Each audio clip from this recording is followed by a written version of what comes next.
pagi Bu. Selamat pagi. Saya Eka Nandarini. Di sini saya akan memberikan video edukasi yaitu mengenai pertumbuhan dan perkembangan pada anak.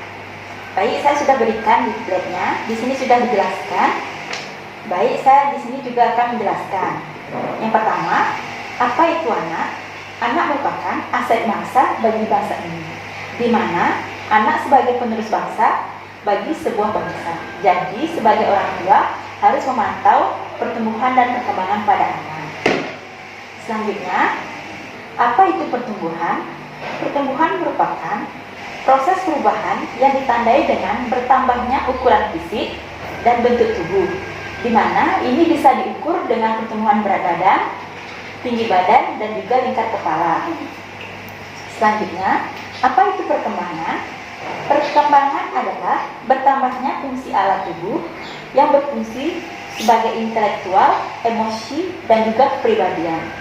Jadi, setiap perkembangan anak juga dipengaruhi oleh faktor, salah satunya yaitu faktor lingkungan. Seperti apabila anak tinggal di tempat yang ramai atau ramah, maka anak tersebut akan mudah untuk bersosialisasi. Yang selanjutnya, kriteria tumbuh kembang anak pada usia 0 sampai 5 tahun.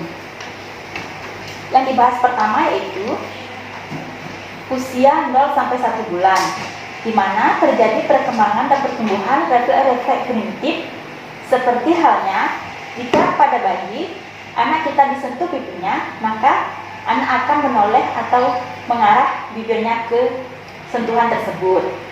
Yang kedua, dapat mengusap, dapat menggenggam, merespon terhadap suara yang mengejutkan. Pada usia 1 sampai 3 bulan, menggerakkan kepala sebentar, mengadakan gerak-gerakan merangkak. Jika tengkurap, berespon senyum seseorang. Misalnya, ibu saat memberikan senyum pada bayi tersebut, maka bayi akan merespon. Pada usia 3 sampai 4 bulan, yaitu pertumbuhan dan perkembangannya, mengangkat kepala dari posisi tengkurap dalam waktu yang singkat, memalingkan kepala ke arah suara, tersenyum, bersuara bila diajak bicara. Misalnya, bila anak tersebut kita ajak bicara, dia mau merespon apa yang kita bicarakan. Yang terakhir yaitu mulai mengamati tangan sendiri maupun untuk memegang kerincian. Pada usia 6 sampai 9 bulan, yaitu ditandai dengan berguling dari sisi ke sisi ketika terlentang, memalingkan kepala kepada anak yang berbicara. Yang kedua, memperlihatkan kegembiraan dan berlagak dan tersipu-sipu.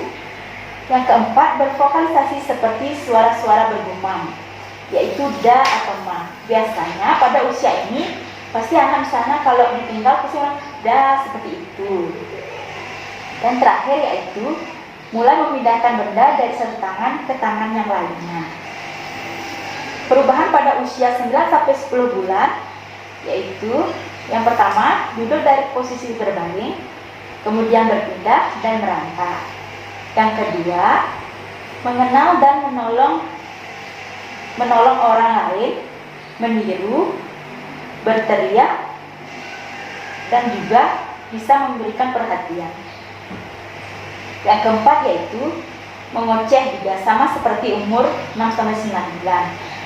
Namun pada 9 sampai 10 bulan ini lebih pengucapannya lebih dua kata seperti da seperti itu.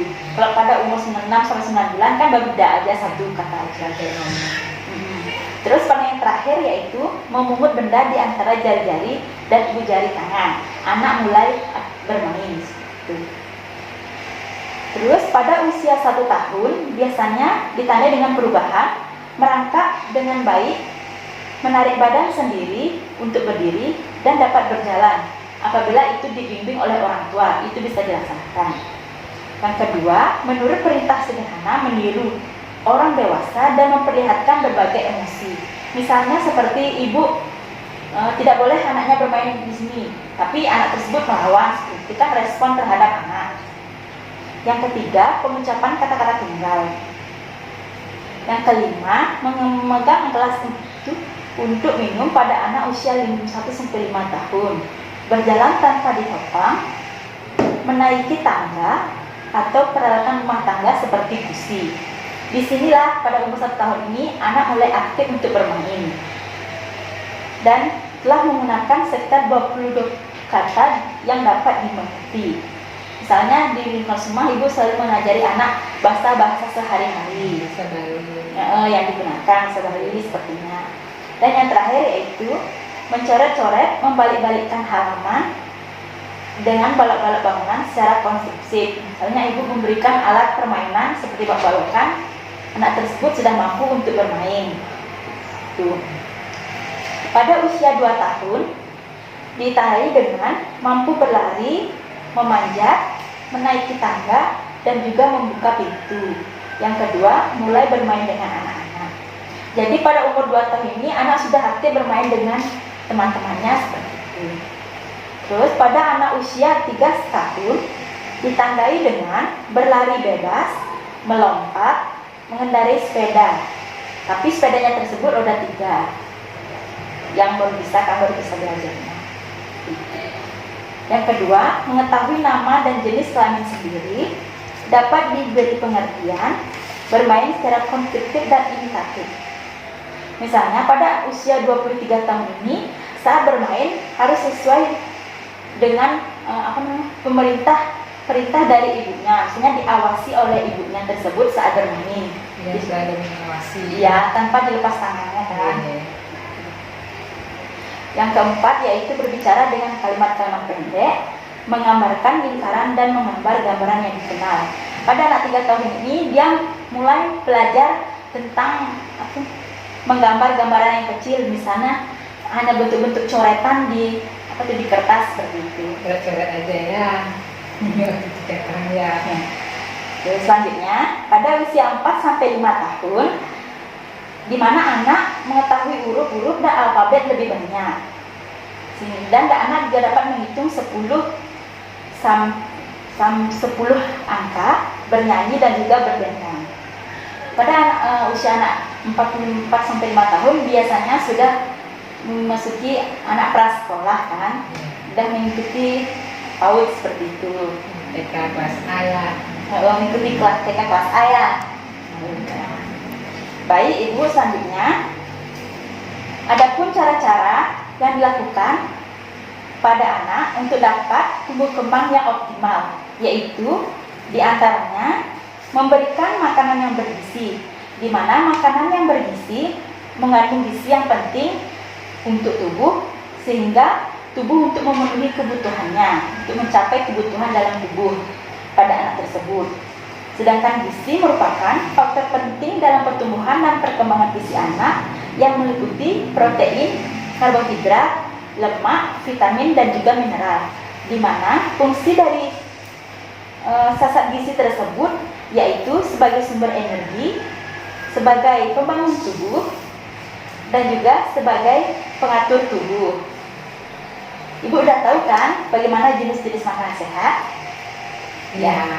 Baik, di sini saya akan menjelaskan yaitu jenis-jenis makanan sehat itu seperti sayuran. Misalnya, ibu seperti sayuran brokoli yang kaya akan kalsium, di mana yang berperan dalam tubuh untuk mengatur cairan tubuh dan juga kontraksi pada otot, sehingga sayuran ini sangat dibutuhkan untuk anak-anak.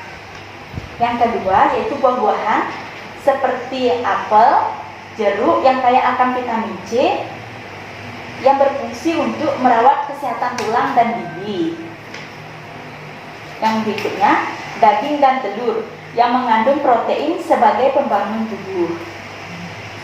Yang keempat, kacang-kacangan yang mengandung berbagai jenis mineral dan mengandung vitamin E yang berguna untuk meningkatkan kekebalan tubuh. Yang keempat,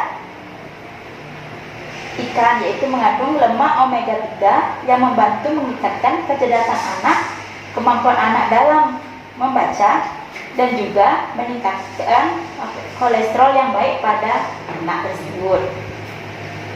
Yang terakhir yaitu susu yang mengandung mineral dan lemak yang sehat. Jadi dari diberikannya gizi yang baik pada anak, itu memicu untuk perkembangan dan pertumbuhan anak tersebut. Ya, jadi sebaiknya untuk setiap hari harus ada 4 sehat 5 sempurna tersebut. Ini makan sayur ya. Ya.